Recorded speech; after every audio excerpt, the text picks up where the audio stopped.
Amigos, ¿cómo están? Me da mucho gusto saludarlos. Soy Emilio Pineda, comunicólogo y conferencista en temas de comunicación.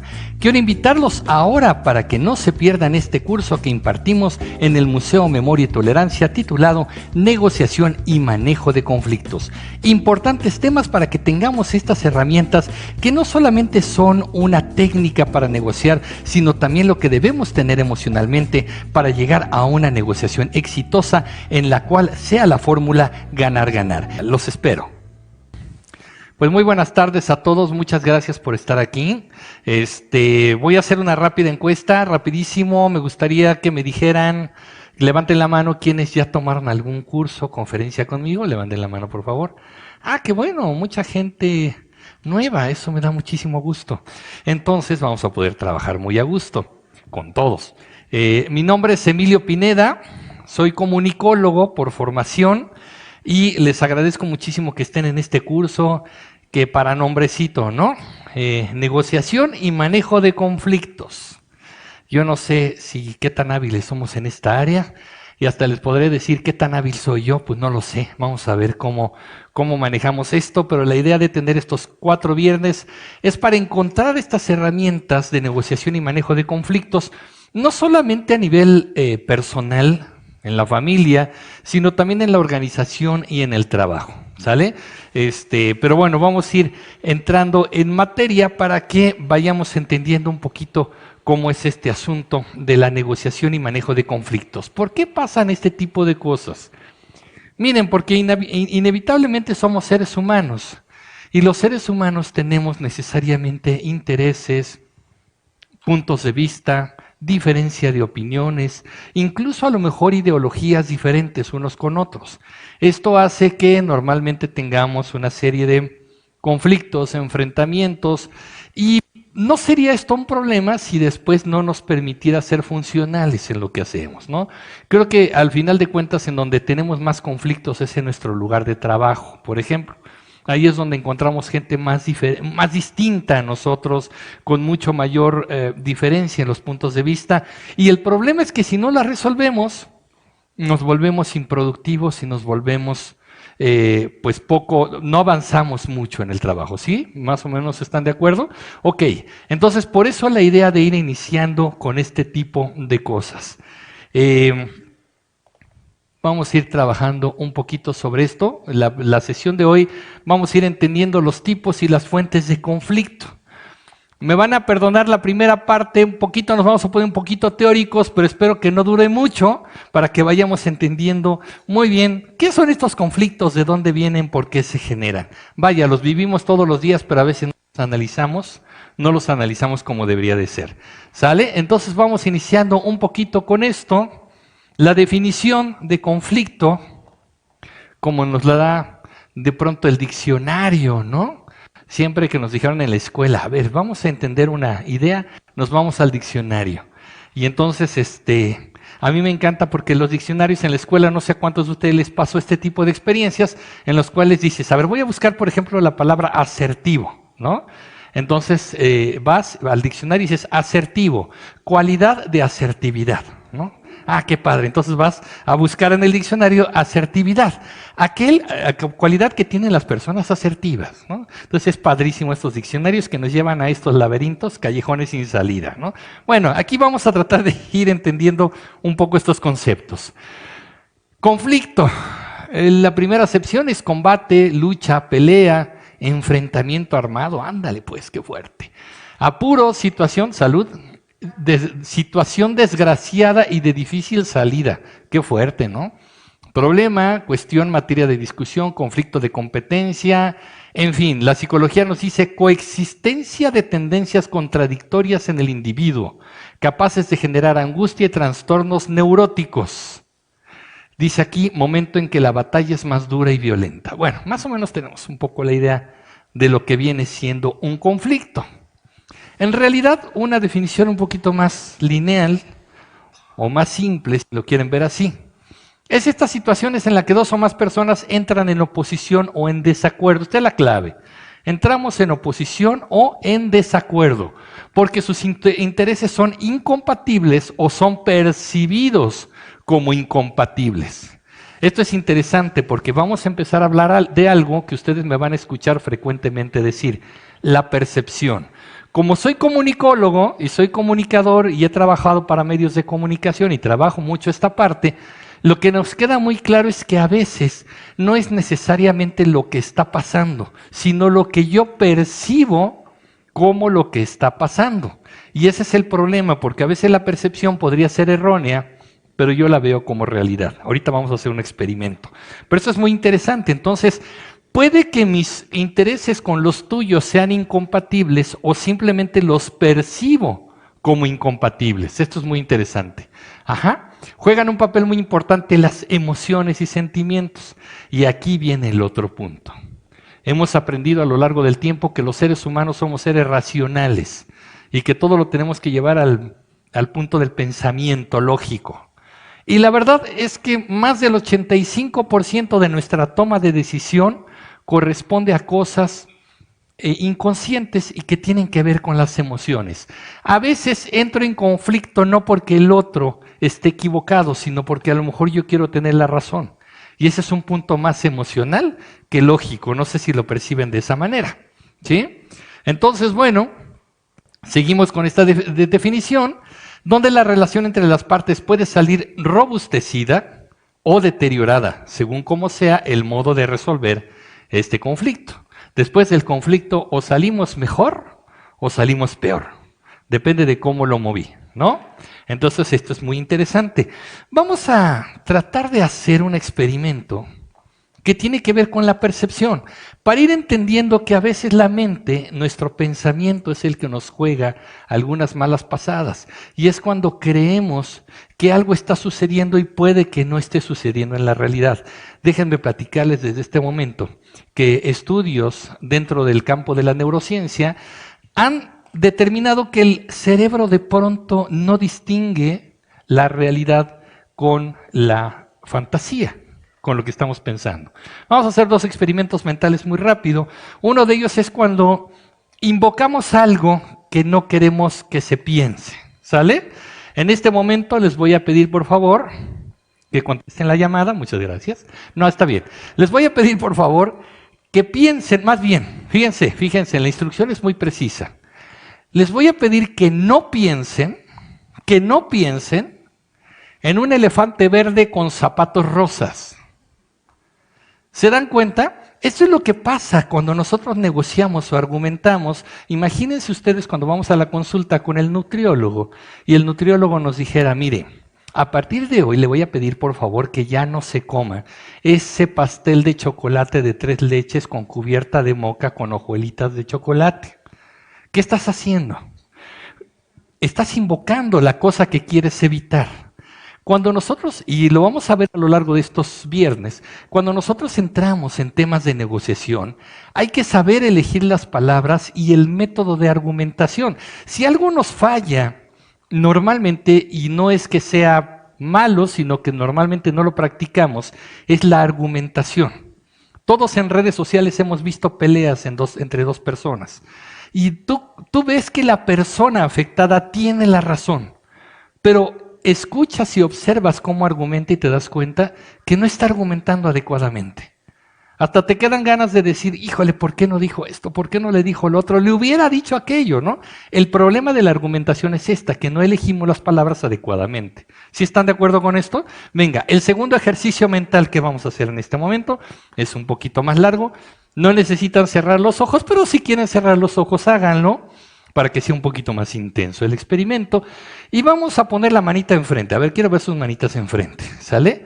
¿Por qué? Porque estamos frente a un supermercado. Fuimos al supermercado y fuimos a la sección de frutas y verduras. Entonces, en el alcance de su mano, en este momento están viendo el área de los cítricos. Hay unos limones frente a ustedes, preciosos, verdecitos, gorditos, brillantitos. Vean esos limones preciosos. De pronto lo toman con su mano, tómenlo por favor, y huélanlo, acérquenlo a su nariz. Huelan el limón. ¡Ah, qué rico huele el limón! Fresquito, acidito, ¿no? Curiosamente, cerca de ustedes les han dejado a su alcance un cuchillo. Vamos a partir el limón, ¿les parece? Tomen el cuchillo, partan el limón. Vuelvan a tomar con esta mano la mitad del limón, apachúrrenlo tantito para que vean el juguito. Y está saliendo el juguito. Llévenlo a su boca, llévenlo a su boca y prueben su limón. Prueben su limón. ¿Qué pasó? ¿Quién sintió el limón? ¿Quién sintió el sabor del limón? Ok, ¿quiénes salivaron? Hasta yo me puse a babear aquí arriba. Ok. ¿Por qué pasó esto? Teníamos un limón en la mano. ¿Y qué pasó?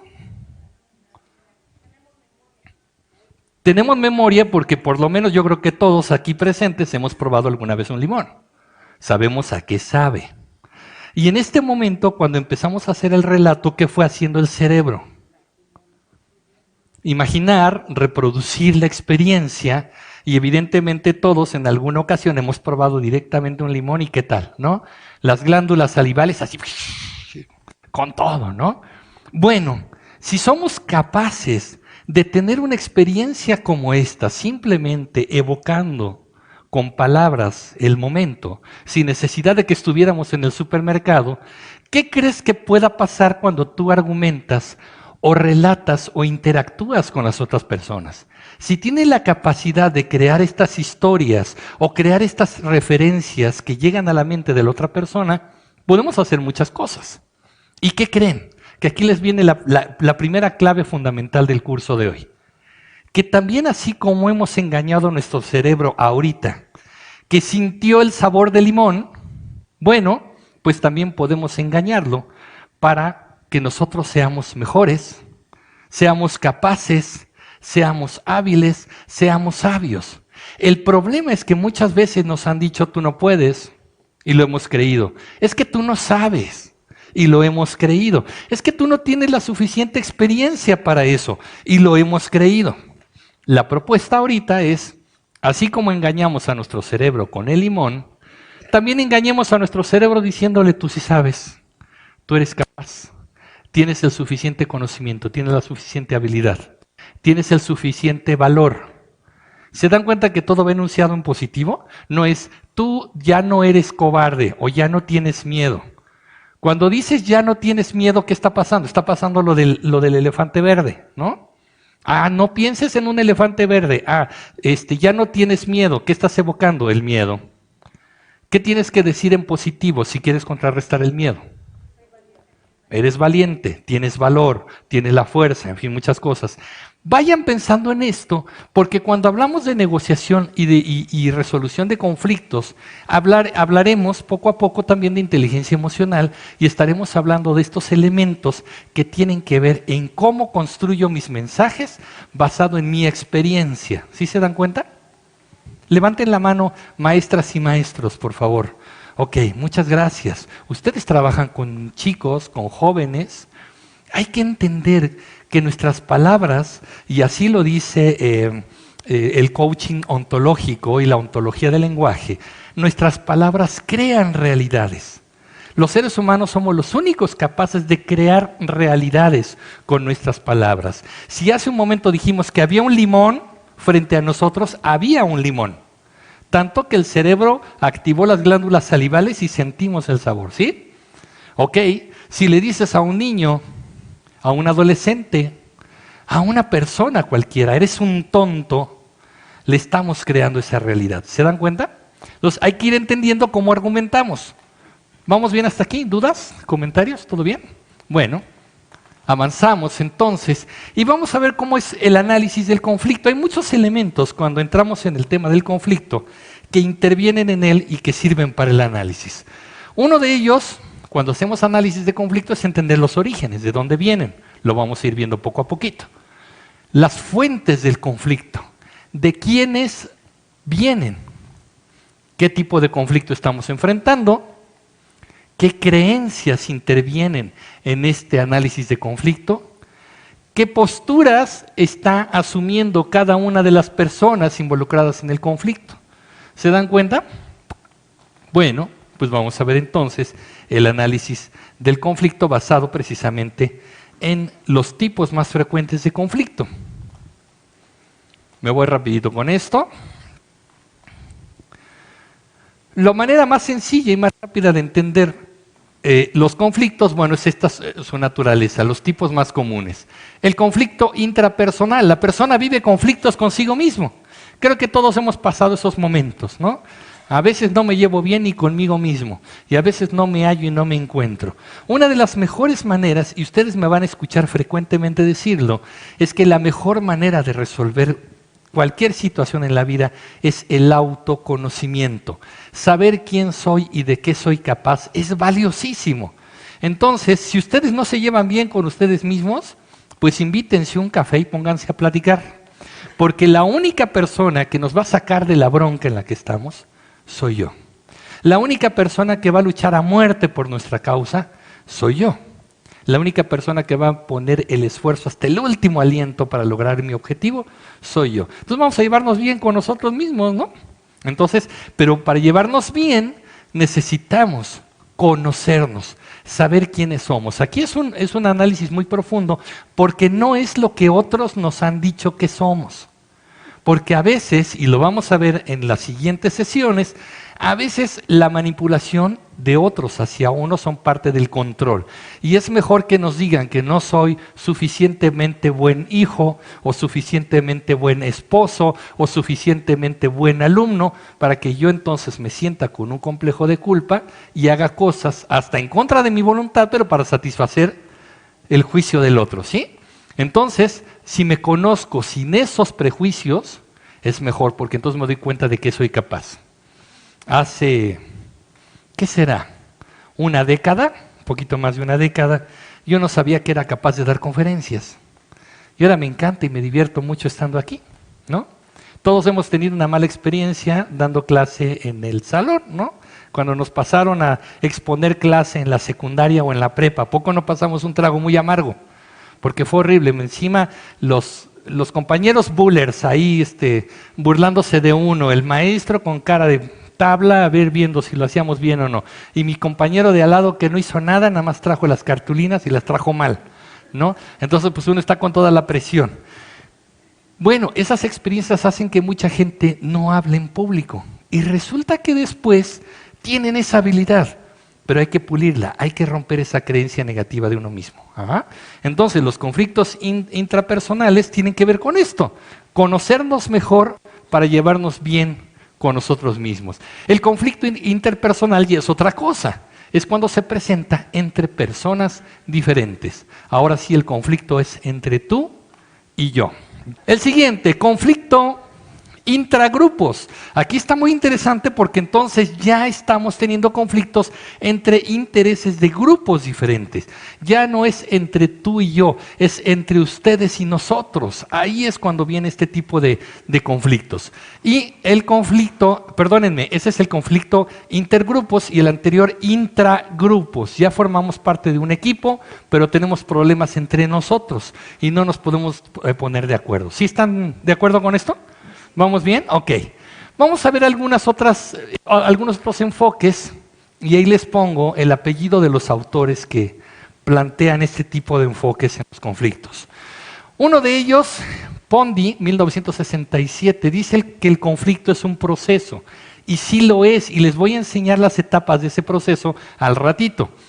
Los conflictos de relación no alteran la estructura de la organización, no alteran la autoridad, la jerarquía, todo esto, pero sí afecta la fluidez y eficacia en las relaciones. Esto es en el trabajo o esto es en la familia. Los conflictos de relación, bueno, ahí sigue la autoridad, mi papá o el director o el secretario general o como lo quieran llamar, pero bueno, ahí están las jerarquías, pero tengo problemas con ellos. Sin embargo, hay un conflicto que dice Pondé que existe, que es el conflicto estratégico. Se crea deliberadamente con la idea de obligar a la organización a redistribuir la autoridad, recursos o responsabilidades. Hay conflictos en los grupos, sobre todo de trabajo y en las organizaciones, que son creados a propósito para que cambien las cosas. Qué fuerte, ¿no? Porque suena a manipulación, pero sí existen. Y estos conflictos creados a veces traen buenas consecuencias o a veces rompen las relaciones, pero sí están funcionando como eso. Me voy con otro autor, Morton Dodge. Les quiero platicar de Morton Dodge. Él tiene un manual que se llama Manual de Resolución de Conflictos. Si lo pueden encontrar en español estaría padrísimo. Yo tengo en electrónico el ejemplar en inglés. Si quieren, al final tengo mi correo electrónico, me lo quieren pedir, se los mando con muchísimo gusto. Es un manual que plantea Morton Dodge para resolver los conflictos. Mucho más antiguo, y él dice que hay conflictos constructivos y destructivos. Ya sabemos por dónde va, ¿no? Los resultados son satisfactorios para todos, en el caso de los constructivos, el mayor bien para el mayor número posible de personas. Cuando son destructivos, los resultados son satisfactorios solo para alguna de las partes. El criterio de satisfacción puede ser la pérdida que sufre la otra parte, aunque la primera no obtenga bien alguno. Fíjense qué fuerte, ¿eh? Mi ganancia es que el otro perdió, aunque en realidad yo no haya ganado nada. Ahí está Nelson, burlándose de Lisa Simpson, ¿no? Esa es la relación, el conflicto destructivo. ¿Vamos bien hasta aquí? Ok. Me voy con otro, que son los tipos de conflictos según Moore, otro de los autores, 1994, dice, bueno, hay 4 tipos de conflictos: relación, intereses, estructurales y de valores. Aquí la distribución es diferente. Las emociones, en el caso de la relación, hay emociones fuertes, falsas percepciones, estereotipos, escasa o falta de comunicación, conductas negativas, etc. Aquí en los conflictos de relación tenemos este tipo de problemas. En el caso de los intereses, bueno, competencia entre necesidades incompatibles. Hay intereses de dinero, hay intereses de recursos, físicos, tiempo, en fin, ahí entra el conflicto. ¿Están de acuerdo? En el caso de los estructurales, hay causado por estructuras opresivas o de relaciones humanas. Yo pongo aquí un organismo que voy a armar un comité de vigilancia de 5 personas que se van a poner en la puerta y todo aquel que quiere ir al baño lo tiene prohibido, ¿no? Y ya cree una estructura que va a tener conflicto con el interés de muchas personas, ¿no? Pues a ver cómo lo resuelven, pero nadie va al baño, ¿sí? Entonces puedo generar este tipo de situaciones. ¿Están de acuerdo? Finalmente, el de valores, los sistemas de creencias incompatibles. Y aquí tengo que decirles algo muy interesante. Los sistemas de creencias son muy fuertes. La programación neurolingüística ha estudiado con fuerza los sistemas de creencias e incluso por ahí hay un libro que dice que se titula Cambio de creencias con programación neurolingüística y dice que lo más difícil, cambiar una creencia, es sumamente complicado. Normalmente las creencias son nuestro mapa de realidad, es lo que describe el mundo que nos rodea y es con lo que nos movemos normalmente. Si nos quieren cambiar una creencia, evidentemente sentimos que nos mueven el tapete y no nos gusta. ¿Por qué? Porque un cambio de creencia es una desestabilización de mi mundo, ¿sí? Entonces, si me cambian esta creencia, bueno, pues es un grave problema. Esto es una de las cosas que, por ejemplo, hay todo un problema social para combatir el tabaquismo, por ejemplo, ¿no? Decimos, bueno, ¿cómo podemos combatir el tabaquismo? Pues fácil, ¿no? La gente siente rico fumar, pues ¿cómo contrarresto esto? Diciéndole las enfermedades y padecimientos que hay, ¿no? Esa es la cosa más sencilla. Perfecto. ¿Funciona? Ok, políticamente, ¿cómo combatimos el tabaquismo? Políticamente, le subimos el precio a los cigarrillos, los vamos a dejar bien caros. Ponemos ahí unos impuestos y no sé qué tanta cosa, y subimos el precio de los cigarros. ¿Se reduce el tabaquismo? Ok, ¿qué otra cosa? ¿Qué se nos puede ocurrir? ¿Qué otra cosa hacemos? Ya sé, poner en las cajetillas, fumar causa cáncer. ¿Se reduce? ¿Qué otra idea podemos tener? Otra brillante idea para combatir el tabaquismo. Ya sé, vamos a poner en las cajetillas imágenes horribles, así que la gente quede verdaderamente espantada, ¿no? Vamos a traer un catálogo de imágenes bien feas, no sé, una rata muerta, un pulmón canceroso, la cara del Bester Gordillo, cosas así verdaderamente horribles, ¿no? Que la gente de pronto diga, no inventes, qué cosa, ¿no? ¿Se reduce el tabaquismo? Ok, ¿qué es lo que pasa? Que hay un sistema de creencias que hace que me mantenga ahí. Por más que yo maneje el argumento racional, yo les dije hace ratito, más del 85% de lo que determina una decisión que tomo viene del lado inconsciente y viene del lado de las emociones. Entonces, por eso es muy complicado cambiar una creencia. Les voy a platicar una anécdota que se cuenta, que fue real en uno de estos libros de programación neurolingüística. Un paciente de un hospital psiquiátrico andaba como todos los demás en los pasillos, en su silla de ruedas, y todo estaba bien hasta que un día el paciente decide que ya se murió, ¿no? Ya me morí, soy un cadáver, estoy muerto, aquí estoy, pero estoy muerto. Ah, pues qué chistoso, ¿no? Las enfermeras, los médicos, ¿verdad? Qué simpática ocurrencia de este paciente, pues ya se murió. El problema es que el paciente, a consecuencia de que ya se murió, deja de probar alimento y deja de beber agua. Empieza a enfrentar problemas de falta de alimento y de deshidratación. Entonces, pues ya viene un poco la alarma médica, las enfermeras tratan de hacer algo, mira, te mueves, me sigues con tus ojitos, estás hablando conmigo, estás vivo. No, no, no, no, yo ya me morí, soy un cadáver. Entonces vienen esta serie de problemas. ¿Cómo cambiar la creencia de este paciente psiquiátrico? Llega un médico con toda la inteligencia que tienen los médicos, por eso soy doctor. ¿Hay doctores en la sala? ¿Hay médicos? ¿Por qué no vienen médicos al Memoria y Tolerancia? Vamos a hacer un ciclo para médicos. Ok. Y entonces, el médico dice, ya, se me ocurrió. Ante una creencia falsa, ¿qué haces? Argumentos con la verdad. Muy sencillo, el médico dice, yo voy a solucionar esto. Fulanito de tal llega y lo enfrenta. Así que tú estás muerto, dice el paciente, sí, ya estoy muerto. ¿Eres un cadáver? Sí, soy un cadáver. Muy bien, dime algo, le pregunta el médico, para que haga pensar al paciente. ¿Los muertos sangran? Dice el paciente, por supuesto que no. ¿Por qué? Le pregunta el médico. Es muy simple, porque los muertos ya suspendimos nuestras funciones físicas, los cadáveres ya no sangramos, ya no circula sangre en nuestras venas. Ok, perfecto, entonces explícame esto. Saca una navaja, ¡pum!, le hace una cortada. Y el paciente empieza a sangrar. Y le dice el médico, ahora explícame eso. Y el paciente fácilmente dice, mira, no sabía, los muertos sangran, ¿no? Aquí lo que les quiero plantear es que no solamente cambiar una creencia es complicada, sino que los seres humanos tenemos un proceso mental muy interesante que ante un cambio de creencia lo que haces es cambiar la realidad para adaptarla a tu creencia. Ustedes dirán, eso no es posible. Pero es lo que hacemos cotidianamente. Cuando me cambias la creencia, me da tanto miedo que no me cambies la creencia. Mejor hago que la realidad se adapte a mi creencia. Imaginemos en algún país del mundo, no sé, una isla muy lejana, sale un video con un político metiéndose billetes, ¿no? Acá. No sé en qué país pasó eso, pero sí lo leí en algún lado. Entonces, el político así le toman un video y les está llenando ahí los bolsillos, ¿no? Y entonces sus seguidores dicen, wow, ¿no? Lo tomaron llenándose los bolsillos de billetes, hasta pidiendo una bolsa. ¿No tendrá una bolsita para llevarme estos billetes, por favor? No, pero más grande, de asita, porque luego es bien complicado así llevarse $1,000,000, ¿no?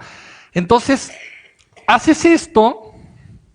¿Y qué dicen los seguidores? Cuando tú enfrentas a su seguidor y le dices, ya viste, tu político es corrupto, ¿qué dice el seguidor? Le pusieron una trampa. Le pusieron un 4. Pues va como en 16 porque ya, ¿no? Ese es el cambio de creencias, es muy complicado. Por eso, cuando vienen conflictos entre personas que tienen que ver con creencias y valores, son los más complejos. Hay que ser muy inteligente para saber cómo trabajar esto y bueno, se los voy a ir platicando a lo largo de estos días. ¿Están de acuerdo? ¿Vamos bien hasta aquí? Ok, bueno, aquí hay un diagrama muy rápido, ya se sigue abriendo esta cosa, en el cual, bueno, ¿de dónde vienen los conflictos y cómo determinan? Aquí están las personas, intervienen los diferentes puntos de vista y vienen las emociones y las creencias, es lo que acabamos de ver. Las etapas del conflicto, viene una situación o circunstancia que presenta el conflicto, viene un pensamiento, actitud, creencias, interpretaciones o valoraciones acerca de ese momento y los sentimientos, las emociones y las conductas se manifiestan. Ahora, les voy a presentar un bonito diagrama de cómo es un conflicto. Esto me gusta mucho porque así es como como de alguna manera se desarrollan los conflictos en la vida diaria. Si se dan cuenta, cuando la crisis se manifiesta, que está por acá, es que ya traíamos un rato con el conflicto que no lo habíamos visto, no lo habíamos percibido o no le habíamos dado la importancia que se merecía. Aquí viene la situación de insatisfacción, ya no me gusta, no me siento cómodo con lo que está pasando, no sé qué es lo que está ocurriendo. Y entonces empieza a crecer la tensión. Aquí viene todos tenemos un nivel de contención, ok, yo aguanto, hasta que llega un momento en el que ¡pum!, se manifiestan las cosas. ¿Sí? Evidentemente, cuando viene la solución de una manera o de otra, esto baja, regresamos al nivel de contención otra vez, aparentemente todo queda tranquilo, pero es posible que el ciclo se repita con ese motivo o con otro motivo. Entonces tenemos que ser muy alertas, estar muy alertas para entender cómo es que se manifiestan las cosas. Estrategias de prevención de conflictos. Las vamos a ver en los siguientes viernes, pero de entrada pensemos un poquito en estos elementos. Número 1, conozcamos a nuestra gente. Sepamos qué es lo que pasa con nuestro personal. Hablando del banco, pues sí, entre más conozcamos a nuestra gente, a nuestro equipo de trabajo, a los integrantes de este grupo que estamos haciendo, bueno, pues es mejor porque ya sabemos qué podría pasar. Lo segundo, que es muy importante, todo negociador experto lo que hace es plantearse escenarios. ¿Qué significa planteamiento de escenarios? De que puedo yo empezarme a poner creativo y pensar qué posibilidades de cosas puedo enfrentar el día de hoy. ¿Qué puedo enfrentar? Yo vengo a dar una conferencia al Museo Memoria y Tolerancia. ¿Cuáles son mis posibles escenarios? ¿Qué podría pasar? Porque mi ideal es, pues salgo de mi casa, tomo el metro, llego aquí, doy la conferencia, viva, viva, nos vamos todos. ¿Pero qué podría pasar? Una manifestación y me atrasa. Se para el metro. Se para el metro. Ajá. Que no haya luz. Este está bueno, ¿no? Llego y me dicen, ¿qué crees, Emilio? Que no hay luz. Bueno, pues aquí sacamos velitas o no sé qué hacemos, ¿no? Ponemos las luces de los celulares, todos. La fecha fue equivocada. No eran los viernes, eran los jueves, era ayer, ¿no? Eso puede suceder. O era mañana. No había lugar para tanta gente. No, hombre, Emilio jala tanta gente, no manches, se llena. Hay gente que se queda afuera, ¿no? Entonces, eso puede pasar también. ¿Qué más puede pasar? ¿Cómo? No hubo gente. No llegó nadie. Sí es cierto. Pues, ¿qué pasó? Pues es que es domingo, ¿no? No, pero una cosa así por el estilo. ¿Qué otra? Puede temblar. ¿No? A mí ya me tocó, déjenme que les cuente que a mí ya me tocó dar clase y que empezara a temblar en el momento que estaba yo dando la clase. Estábamos en un edificio, en una universidad, y no me acuerdo qué año era que estaba temblando mucho, 2012, estaba temblando mucho en la ciudad, no sé si se acuerden, y entonces llegó la parte directiva a dar instrucciones de cómo evacuar el lugar y todo, y bueno, pues a media clase empieza a moverse. A partir de ahí aprendí a entender rutas de evacuación, ¿no?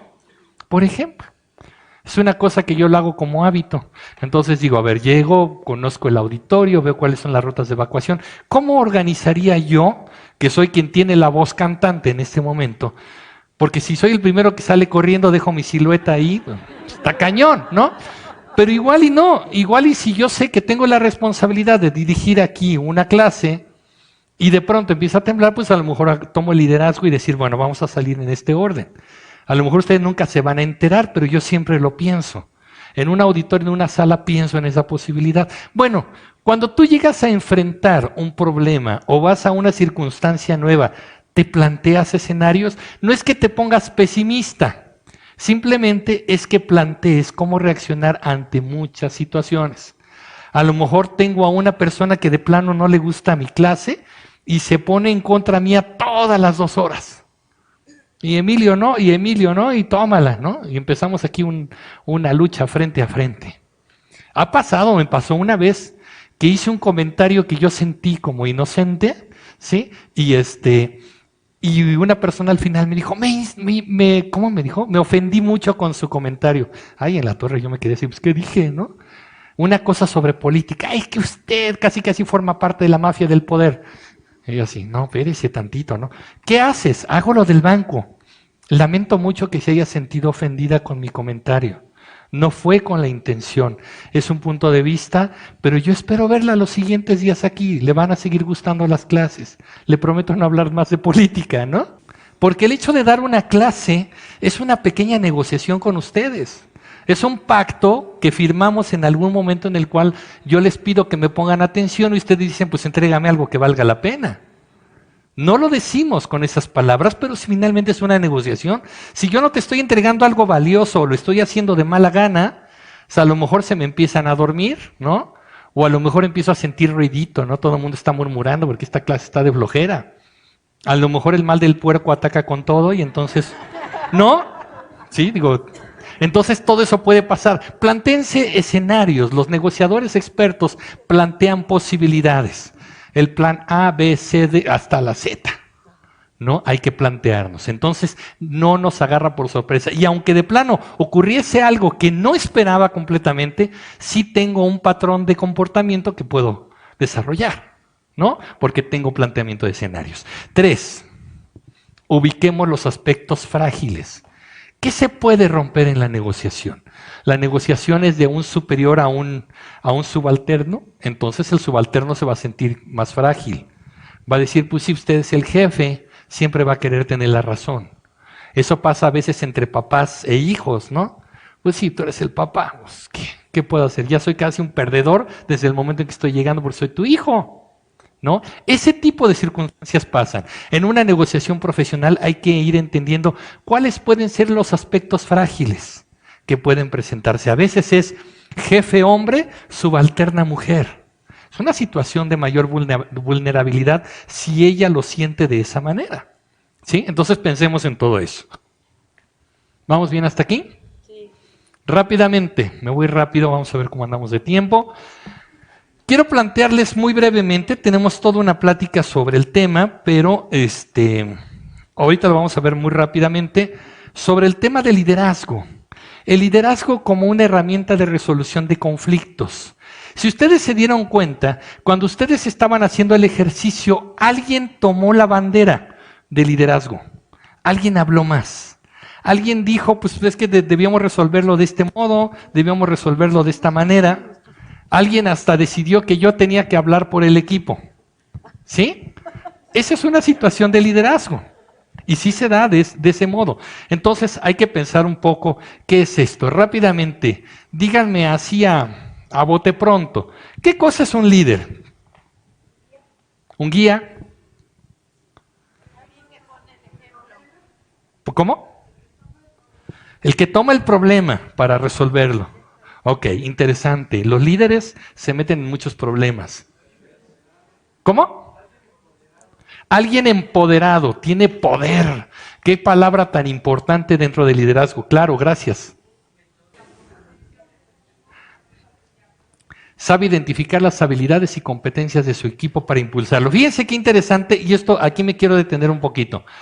Los líderes, los verdaderos líderes, lo dijeron por acá, por allá también, los líderes verdaderos forman otros líderes. Dice por ahí una frase, si has llegado a la cima y estás solo, no eres un líder, eres un escalador simplemente.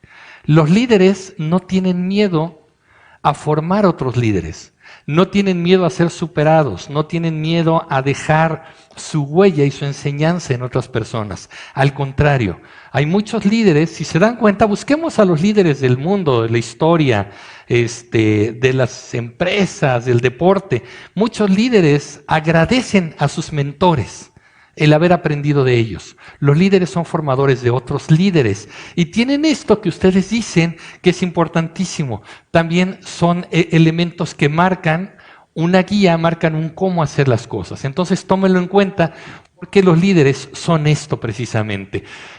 Hay algunos elementos que les quiero compartir rápidamente sobre las características de líderes. ¿Quieren un buen libro de liderazgo? Lean Las 21 leyes irrefutables de liderazgo de John C. Maxwell. Es un buen libro para entrarle al tema del liderazgo. Pero Hay 3 definiciones que a mí me gustan muchísimo sobre los líderes y creo que ahí podemos identificar a la mayoría de ellos. ¿Sale? El líder natural, el líder circunstancial y el cognoscitivo. Me voy rápidamente con ellos. El líder natural, como su palabra lo dice, es un líder que nace con estas características. Si ustedes se dan cuenta, la psicología nos dice que tenemos carácter y personalidad. El carácter es heredado. El carácter sí tiene que ver con cómo era papá, cómo era mamá, y heredamos un carácter. La personalidad es aprendida. Ya que hacemos con las cosas, nosotros lo vamos aprendiendo con nuestra experiencia, ¿sale? Entonces, el líder natural sí trae en su genética esta naturaleza de líder. Esta es la primera mitad de la pregunta: ¿del líder se hace o nace? La primera mitad, sí, los líderes nacen. Y son estos pequeñines que de pronto son los que toman la iniciativa para mover a los demás. Nosotros cuando mi hija estaba pequeña, mi esposa y yo fuimos a una junta de, ya saben, con padres de familia y todo el asunto. Nos citan en la escuela temprano y en este rollo de buscar el aula, que es donde va a ser la junta y todo este asunto, pasamos por los pasillos y afuera de un salón de primaria, pequeñín, ¿qué será? 8 años, 10 años, estaba afuera, paradito, muy derechito. Y le preguntas, bueno, ¿qué estás haciendo aquí? ¿Por qué no estás en el salón de clases? Es que el jefe me dijo que me quedara aquí a vigilar. Bueno, evidentemente, entras al salón de clases a buscar al jefe. ¿Y quién es el jefe? Otra pirinola de este tamaño, que por supuesto le dijo, tú te quedas allá afuera vigilando. Sí, jefe, ¿no? Estos niños, estos pequeñines, que tienen esas características, sí tienen un componente genético de liderazgo. Son líderes naturales. Que más adelante sean conscientes de ello, ¿no? Es otro asunto. Pero tienen como carácter este elemento de liderazgo. Ahora, el segundo elemento, aquí hay muchos líderes naturales. A lo mejor algunos de ustedes ni siquiera lo saben o no se lo han reconocido, pero podemos identificarlos a muchos. Ok, el segundo a mí me gusta mucho, es uno de mis favoritos, el líder circunstancial. Es un poquito más complicado de entender, pero no tanto. El líder circunstancial es aquella persona que por circunstancias del entorno o del momento asumen un lugar de liderazgo aunque no tengan el talento, el conocimiento, la capacidad o las características de liderazgo. Supongamos, yo soy el hijo de un importante empresario, importantísimo, es dueño de una empresa gigantesca, y de pronto a mí me gusta el arte, soy pintor y me gusta la pintura. Pero llega un momento en el que crezco que me dice mi padre, hijo, cuando yo muera o me retire, esta empresa la vas a tener que dirigir tú. Entonces yo me muero de miedo. Digo, no, papá, no, yo no quiero dirigir la empresa. Es más, nunca como que me ha gustado la empresa. No me gusta la empresa. Yo el arte, yo quiero hacer pintura. Mira qué padre, ya estoy exponiendo. Quiero ser un pintor reconocido a nivel mundial. No. A partir del año tal, tú eres el director de la empresa porque necesito dejársela a mi hijo. ¡Sopas! Y entonces me hacen, ¿qué? El director de la empresa. Y con todo el miedo, con toda mi incapacidad y con todo mi desinterés, en ese momento asumo la presidencia y la propiedad de la empresa. ¿Qué soy? Soy un líder circunstancial. Porque las circunstancias me llevaron a ese lugar de liderazgo. John C. Maxwell dice, esos no son líderes, son personas en puestos de liderazgo. Yo digo, sí son líderes por una razón. Porque al final de cuentas, mi firma va a pesar, ¿no? Con una firma, compro algo, corro a una persona o contrato a otra. ¿Soy líder o no soy líder? ¿Cuál es una de las características del liderazgo? El poder. ¿El poder qué? Poder mover. Mover a las personas. Decían aquí, muevo las masas. Yo puedo mover a la gente, la puedo mover para un lado o para el otro. Si tengo ese poder, entonces soy un líder. Aunque no tengo la capacidad, ni el talento, ni los conocimientos, ni las ganas siquiera, soy un líder circunstancial. Y ustedes seguramente en sus lugares de trabajo conocen gente que son líderes circunstanciales, ¿no? Como Emilio Azcárraga, bueno, ese es un caso, ¿no? Un caso práctico, Peña Nieto, que ole, es interesante, ¿no? A ver, vamos a suponer esto pasó en algún país desconocido. soy compañero de clase de un amigo que le gusta la política, ¿no? Entonces mi cuate es mi super cuate, nos vamos de pachanga, jugamos fútbol, sacamos la universidad bien. Un día mi amigo se mete de político y sopas, ¿no? Tan brillante la carrera que se hace presidente de la República. Y a mí me hace secretario de Hacienda. No, ¿de qué es ahora? No digo, no sé qué pasó, no sé en qué país pase eso, pero... ¿Cómo? No, bueno, ya no sé qué es. ¿Secretario de Relaciones Exteriores? ¿O de Gobernación? Lo que quieras, de Educación. Creo que fíjense, este ejemplo aplica en muchos casos, ¿no? Un todólogo, y resulta que hay un doctor en Educación y hay un ingeniero en Salud, ¿no? Este tipo de cosas se dan porque esos liderazgos son circunstanciales. ¿Por qué? Porque el líder principal no necesita a un hombre capaz en ese puesto. ¿Qué es lo que necesita? Lealtad. Lealtad a la causa, ¿no? Hay una pieza importante que tengo que colocar ahí. Entonces, para donde quieran, en el gobierno o en una situación pequeñita de trabajo o grandota de trabajo, encontramos líderes circunstanciales en todos lados. Ahora, no siempre el líder circunstancial es negativo. A veces pones a una persona que no tenía ni la experiencia ni nada, pero el cuate trae un buen criterio y hace un buen trabajo. Suele suceder. A lo mejor, me regreso a mi ejemplo de que empiece a temblar en este momento, pueden surgir líderes circunstanciales. Gente con capacidad que diga, vamos a organizarnos, miren, vamos a formarnos de este lado, vamos a salir con calma, ¿no?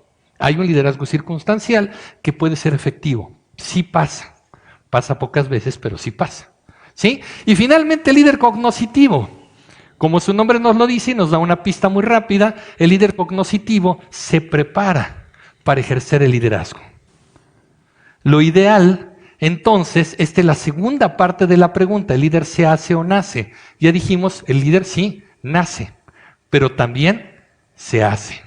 Claro, el líder puede capacitarse. Si tú no tenías esa característica de liderazgo, pero tu carrera, tu ascenso en la vida, tus circunstancias te están llevando a asumir un liderazgo, pues te preparas. Tomas cursos, talleres, conferencias, lees libros, tomas entrenamientos. Claro, te puedes preparar para ser líder. Y lo dijeron ustedes hace un momento, el líder tiene capacidad de negociación. Si vas a negociar en cualquier circunstancia, piensa en asumir un rol de líder. ¿Están de acuerdo con eso? ¿Sí? Me voy rápido con esto. Ustedes lo dijeron hace un momento y miren, ahí está. Un líder inspira, un líder conduce, forma a otros líderes. Una característica del líder es que es un gran comunicador. Tiene capacidad de comunicar con claridad de ideas. Si no puedes comunicar, entonces te falta este ingrediente. Los líderes, sobre todas las cosas, son excelentes comunicadores. Son capaces de crear imágenes en sus seguidores por los cuales sus seguidores se comprometen. Imagínate un Gandhi liberando a la India de uno de los ejércitos más poderosos del momento, que era Inglaterra. Bueno, era una locura, ¿no? Dime si no tenía claridad de ideas y era un gran comunicador como para que la gente lo siguiera. Y además, con una propuesta verdaderamente desquiciada. Vamos a liberar este país sin tirar un solo balazo. Lo vamos a hacer con la no violencia. ¡Qué locura! Pero debió haber sido tan inspirador ese líder para que la gente dijera, sí, líder, pongo la vida, pongo mi voluntad, pongo todo lo que hay en mí para esta causa que tú estás llevando. Imagínate la capacidad de comunicación de un líder que diga, y si nos pegan, recibamos ese golpe con amor y pensemos que este es un tributo a la causa que nosotros tenemos. No sé si se acuerdan ustedes que hizo una marcha muy larga. Mahatma Gandhi llegó prácticamente al mar y ahí con la gente lo que hizo fue levantar un puño de sal. ¿Sí se acuerdan de eso? ¿O conocían? Y lo que dice es que esta sal es parte de la tierra, es parte de esta tierra. Y la sal es nuestra. Esto nos pertenece. ¿Qué necesidad tenía de caminar tan lejos para decir eso? Igual lo dice aquí, oigan, pues nos vemos en el Zócalo, ¿no? A las 4. Les quiero platicar una cosa bien padre, que fíjense que la sal No, él caminó y llevó a gente que se le fue agregando y se le fue agregando en esa marcha para llegar hasta allá, levantar un puño de sal y decir, esta es nuestra tierra, esto nos pertenece, es por lo que estamos luchando, es el futuro de nuestros hijos, es el presente de nosotros. Imagínate un líder con esa fuerza. Los líderes son grandes comunicadores. ¿Quieren asumir su papel de liderazgo? Aprendan a comunicar mejor. Aquí les voy a dar tips en estos viernes, con la idea de compartirles esta idea. Ustedes tienen que cautivar e inspirar a los demás también. Porque vale la pena. Tener gente motivada, tener gente inspirada alrededor de ustedes, vale mucho la pena. Es un buen camino para conseguir objetivos. ¿Sí están de acuerdo? Ok. Bueno, les quiero contar la última característica del líder que es muy importante. La última característica del líder se llama mimetismo de líder. El mimetismo de líder, simple y sencillamente, es un fenómeno que ocurre, que está bien estudiado en la psicología, en la cual el subalterno se comporta tal como se comporta el jefe, porque psicológicamente considera que ese es el camino al éxito. Si ustedes han ido a una oficina de estas donde te tratan mal, ¿no? Te das cuenta que todos están jetones, ¿no? Tienen la cara larga, mala actitud. Y que te das cuenta que pues el de la entrada y el del escritorio y el del fondo están igual, ¿eh? ¡Qué óboles! Bueno, si tú vas a ver al jefe, seguramente es un tipo igual. Evidentemente, el líder todo el tiempo es escaneado, analizado e imitado. Por eso tomen en cuenta ustedes que son líderes, papás, mamás, maestras, maestros, jefes de área, ustedes son líderes y están, a lo mejor tú no sabes cuál es la fecha de cumpleaños de tu gente, cuál es la música favorita de tu personal, cuál es la comida que más le gusta a tu personal, tú no lo sabes, pero tu gente sí sabe cuál es tu fecha de nacimiento, sí sabe qué comida te gusta o cuál es tu música favorita y todo el tiempo te van a estar imitando. Date cuenta de eso. Si vas a ejercer tu papel de líder, lo mejor que puedes hacer es contagiar a los demás de esta calidad humana y de esta motivación por hacer bien las cosas. ¿No se han dado cuenta? Por ejemplo, a mí me ha tocado en un restaurante, una persona nos atiende excepcionalmente bien, con una excelente sonrisa, con una actitud fantástica, está dispuesta, está súper padre. Y yo me pregunto, ¿esa mesera gana más que los demás? Gana un extra, no, está motivada, simplemente está motivada, está asumiendo una ruptura que a lo mejor el gerente le está inspirando esa actitud positiva. Entonces, hay algo que dentro de las empresas se denomina salario moral. El salario moral tiene que ver con un buen trato a tu gente y tiene que ver con el reconocimiento de las cosas que hace bien. Vamos a darle salario moral a nuestra gente. Ya sea personal, sea nuestros hijos, sea nuestra familia, vamos a darle salario moral. Reconoce lo positivo que hace, porque eso va a hacer que la gente esté inspirada y esté motivada. Hay dos maneras de motivar. Una es con una patada, ¿no? ¡Pah! ¿Cómo sacas un perro? Si no sabes, si nunca has tratado con un perrito y lo quieres sacar de la casa, ¿qué? ¡Saque ese perro! ¡Pah! ¿Se sale? Pues sí. Pues sí. ¿No? ¿Quién no se saldría con una patada? Pero igual y lo educas. Le haces una seña, es más, ni siquiera le hablas, le haces una seña y te sientes el encantador de perros, ¿no? Y el perrito se sale y ya está bailando, ¿no? Padrísimo. Ok, hay dos maneras de motivar a la gente, maltratándola o engrandeciéndola. Si la maltratas, te aseguro que sí va a hacer las cosas de todas maneras. Si le metes miedo, si le metes presión a tu gente, sí va a hacer las cosas. Pero ¿qué crees? La vas a enfermar, la vas a desmotivar, le vas a meter muchos rencores. Por eso hay organizaciones, no sé si ustedes las han visto, pero hay organizaciones, yo he sido testigo de gente con infartos a los 30 y tantos años, con enfermedades en edades que no deberían existir. ¿Por qué? Porque la gente está desmotivada, está altamente estresada y no se siente valiosa en ese equipo de trabajo. La idea es lo contrario, motívala para que siga capacitándose, siga engrandeciéndose, siga siendo una mejor persona. Si vas a negociar, negocia con actitud de líder. Así sea en tu familia. Tienes la manera de argumentar y de hacer las cosas, ¿no? Finalmente, lo que yo les pregunto y siempre les cuento un poco es, ¿qué haces con lo que te pasa? Hay muchas maneras de saber qué es lo que nos ocurre todos los días. A lo mejor se nos poncha una llanta o nos llega un regalo. ¿Qué hacemos con eso? Yo he encontrado gente que le dan cosas positivas y de todas maneras se queja y está sufriendo. Hay gente que patológicamente está sufriendo. Yo siempre me he preguntado, por ejemplo, los compositores. Yo soy músico, entre otras cosas, y me encantan algunos compositores muy creativos que hacen grandes éxitos de cosas pequeñitas. Yo nada más me he puesto a pensar un poco, ¿qué hizo el compositor? ¿Sí han escuchado esa canción de Carmen, se me perdió la cadenita? ¿Sí la han escuchado? ¿Qué hizo el compositor? ¿De dónde sacó la inspiración para hacer un éxito? ¿Sabes cuánto cobra de regalías? ¿Qué le ha de haber pasado? Un día salió de una fiesta con su amigo, ¿no? No, ¿qué pasó? Se me perdió la cadenita, güey. ¿Cuál? Pues la que me regaló Carmen. ¿Cómo era? Una que trae un Jesús del Nazareno. Sí, el Jesús del Nazareno. No. Oiga, ¿no vieron una cadenita? No, ¿qué hago? Pues es que si le hablo a Carmen se va a enojar, ¿no? Tienes de dos sopas, o escondes que perdiste la cadenita o le avisas, ¿no? De dos. Pues a ver, ni modo, me voy a arriesgar, le voy a hablar.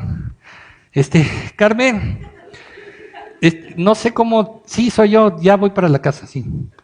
Los bolillos, ya los compré. Oye, Carmen, no sé cómo decirte esto. Carmen, se me perdió la cadenita. Sí, la del Jesús del Nazareno.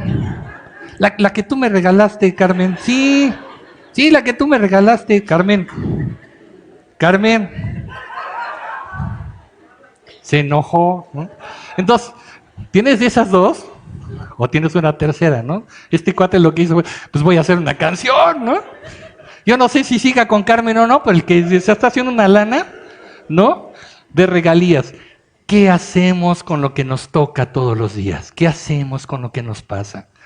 Pongámonos creativos y saquémosle el mejor provecho incluso a lo malo que nos puede pasar.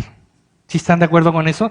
Quiero que se vayan con esta reflexión y finalmente nada más les voy a compartir rápidamente mis redes sociales. Tengo un canal de YouTube, un correo electrónico. Entren a la página si les interesa participar en el Mastermind, comunicreando.com. Ahí está la liga, ahí están todos los detalles de qué se trata, cuándo son y todo este asunto. ¿Les parece bien? Yo quiero agradecerles muchísimo que hayan estado hoy aquí, de verdad lo valoro. Es viernes, pudieron haber estado en la pachanga, ya estarían ustedes formados para el cine y prefirieron venir a este curso. Yo se los agradezco de corazón, se los reconozco muchísimo y por favor nos vemos el próximo viernes. Sean felices, pasen una vida feliz. Muchas gracias a todos, pásenla bien.